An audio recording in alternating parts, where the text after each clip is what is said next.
E o que eu previ acabou de acontecer. O Sukuna acaba de mandar aqui o Choso de arrasta pra cima. Ele virou pó literalmente, só que um outro irmão aqui do Itadori acaba de entrar aqui no campo de batalha, nada mais é do que o Aoi todo. E basicamente os dois estão aqui se preparando para lutar contra o Rei das Maldições, o Ryumei Sukuna, que por acaso está em uma boa desvantagem aqui nesse exato momento em que o Aoi todo acaba de chegar. É agora que a dupla mais poderosa de Jujutsu Kaisen vai entrar em ação. Mas calma, que eu já vou explicar tudo o que aconteceu no capítulo 259 de Jujutsu Kaisen, que acabou de ser lançado. Isso porque ele tinha sido atrasado semana passada. Isso quer dizer que pode ser que eles tragam aqui mais um capítulo ainda essa semana ou semana que vem, ou seja, o 260. E obviamente eu vou estar trazendo aqui no canal, por isso é bastante importante que vocês deixem o like, se inscrevem no canal ativando as notificações para receber quando eu lançar o próximo vídeo. Aproveita e comenta alguma coisa aí embaixo para dar aquela engajada. Mas enfim, o capítulo começa aqui rapidamente com uma pequena conversa entre o Choso, o Itadori e o Noritoshi. O Choso pergunta aqui, sabe a manha da convergência? Então o Itadori responde aqui, como o treino de substituição foi decidido com o Kusakabe Sensei e o Okotsu Senpai, então preciso trabalhar duro na técnica de manipulação de sangue. Então aqui ele acaba meio que revelando aqui quem foi outra pessoa que ele participou desse treinamento de substituição. No caso o Kusakabe, qual sabíamos, e agora o Okotsu, o que nos leva a perguntar aqui quais habilidades o Itadori aprendeu com o Yuta. Mas enfim, ele complementa aqui, mesmo assim é só um mês, preciso de dicas rápido. Mas então o Noritoshi ele explica aqui como é que funciona essa tal de convergência. Ele explica aqui, pode ser semelhante à sensação de quando você mergulha em água quente e o calor se espalha gradualmente. Deve-se imaginar aqui os vasos sanguíneos se estendendo e criando a silhueta do corpo como o calor. Esta é principalmente a base da técnica de manipulação de sangue. Então o Itadori ele dá um exemplo aqui o tanto quanto interessante. Ele fala que é igual quando a gente mija. Daí o coisa responde, bom,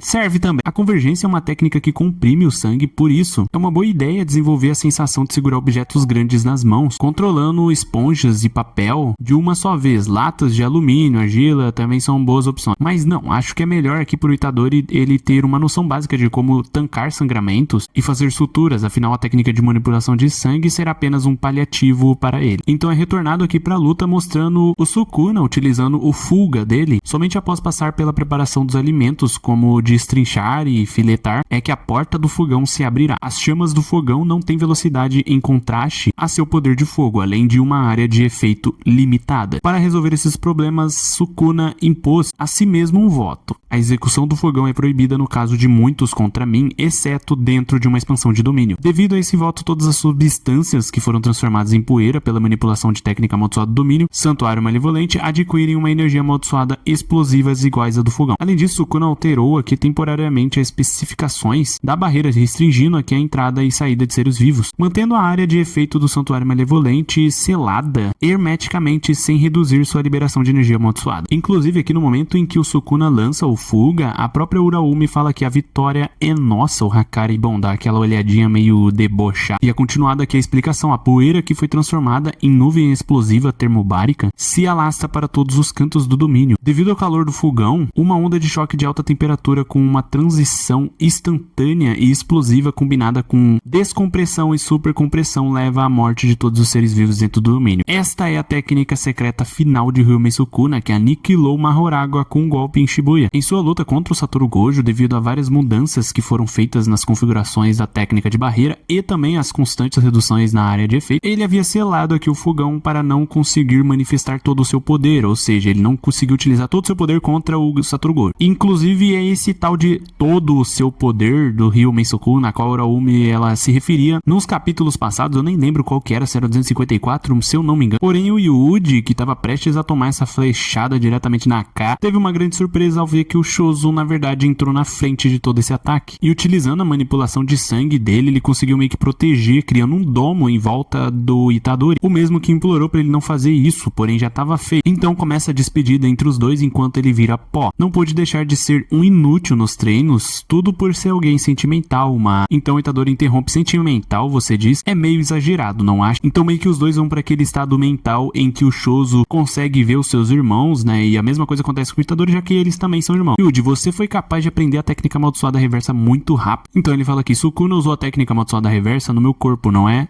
mérito meu. Não se preocupe, não precisa disso. O caçula eventualmente sempre supera o mais velho. Mesmo assim não significa que ele deva o abandonar, não é? Isso mesmo, eu também devo desculpas para a Tsukumo. Me perdoa, eu não vou te deixar sozinho de novo. Então o Itadori interrompe falando que você estava pensando nisso, você esteve ao meu lado quando eu estava na pior, e isso já basta pra mim. Até ele assume que é mesmo, né? Obrigado, Yuji, por ter sido meu irmãozinho enquanto virava pó na frente dele. Então o Itadori também agradece aqui, falando obrigado e tal, enquanto todo aquele domo, entre aspas, virava pó, já que o Chozo também já iria de base, e no meio de toda aquela poeira e fumaça surgia alguém, e nada mais era do que Ryumen Sukuna vindo quebrar o Itadori na porra. Então o narrador explica aqui sobre o Itadori. Ele havia convencido a si mesmo de que era uma engrenagem, uma peça que cumpria o seu papel, independente do que fosse. Ele deveria vingar seu irmãozinho por apostar sua vida para protegê-lo, mas a terra arrasada diante de seus olhos, o calor começando a emanar e o ar rarefeito abalavam os alicerces de sua determinação. Porém, do outro lado da fumaça é mostrado que quem era que estava chegando era a Oi Todo. Isso mesmo, a Oi Todo acaba de chegar aqui no campo de batalha, já meio que retirando aqui as suas faixas do seu braço que teoricamente teriam sido cortados fora, mas que provavelmente ele conseguiu recuperar. Então é mostrado aqui rapidamente como é que foi formado aqui o plano em que eles teriam feito para meio que sair da expansão de domínio do Ryumen Sukuna, já que nenhum ser vivo conseguiria sair teoricamente. Basicamente, com os corvos da Memei e a técnica amaldiçoada do Todo, faremos com que os humanos dentro do domínio do Ryumen Sukuna escapem para fora do domínio, ou seja, ele bateria a palma dele e trocaria 3 corvos por 3 pessoas. Então, tecnicamente falando, nenhum ser vivo saiu. É um domínio de morte imediata, não há garantias de que saiam com vida, mas é melhor do que não fazer nada. Como o Todo estará do lado de fora do domínio, precisaremos expandir consideravelmente a área de efeito do Boogie-Woogie. É provável que haja mais de 4 alvos para a técnica amaldiçoada. Consegue fazer isso com esse braço? É quando ele fala que eu posso sentir as batidas do Boogie-Woogie pelo braço dele e pede aqui que não deixe que meu brother, no caso aqui o Itadori, saiba desse plano. E ele pergunta, você sabe o porquê, né? Então ela fala que ressonância, certo? E ele fala, é isso mesmo. Tanto o Sukuna quanto o Itadori, eles meio que eram como um só. E mesmo que seja no passado, essa conexão entre eles era forte e profunda. Na verdade, eu ouvi dizer que a missão na ponte Osohashi foi desencadeada pela ressonância entre o dedo que o Itadori comeu e um dedo perdido. Existe uma boa probabilidade do Itadori vazar inconscientemente o plano para o lado do Ryumen Sukuna.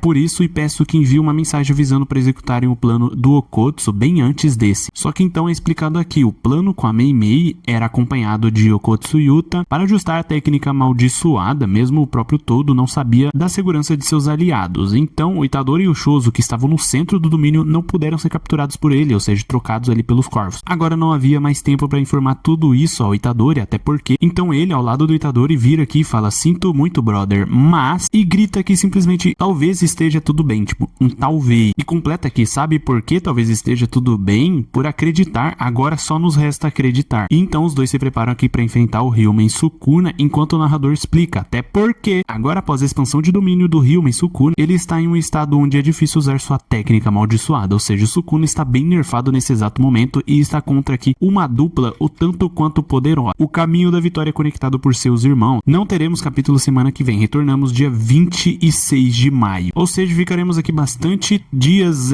digamos assim, né, algumas semanas sem capítulo de Jujutsu Kaisen, quer dizer, né, na teoria, até porque eles podem acabar voltando atrás e postar anteriormente, como já aconteceu, inclusive eles até falaram que não teriam mais pausas e acabaram de criar aqui uma nova pausa, mas por fim é isso. Inclusive, se vocês querem ver a minha teoria de qual eu acertei aqui que o Chozo iria acabar morrendo, virando pó na frente do Itadori, ou seja, eu acertei nessa parte e trouxe aqui também outras partes de que o Itadori vai fazer a partir de agora e não sei o que. Se você tiver algum tipo de curiosidade, o link vai ter aí no comentário fixado, então vai lá dar uma olhada no vídeo, porque assim, sinceramente, é difícil você ver eu trazer aqui muitas teorias de Jujutsu Kaisen, mas as poucas que eu trago é com bastante fundamento e por isso também eu tenho acertado tantas coisas. Então, sério, assiste aquele vídeo que é bastante importante pra você saber o que vai acontecer, possivelmente, né, o que vai acontecer futuramente em Jujutsu Kaisen. Comentem aí embaixo o que vocês têm achado e também o que vocês esperam aí pro próximo capítulo, que tomara que não saia só dia 26 de maio. Deixa o like, se inscreve e até a próxima.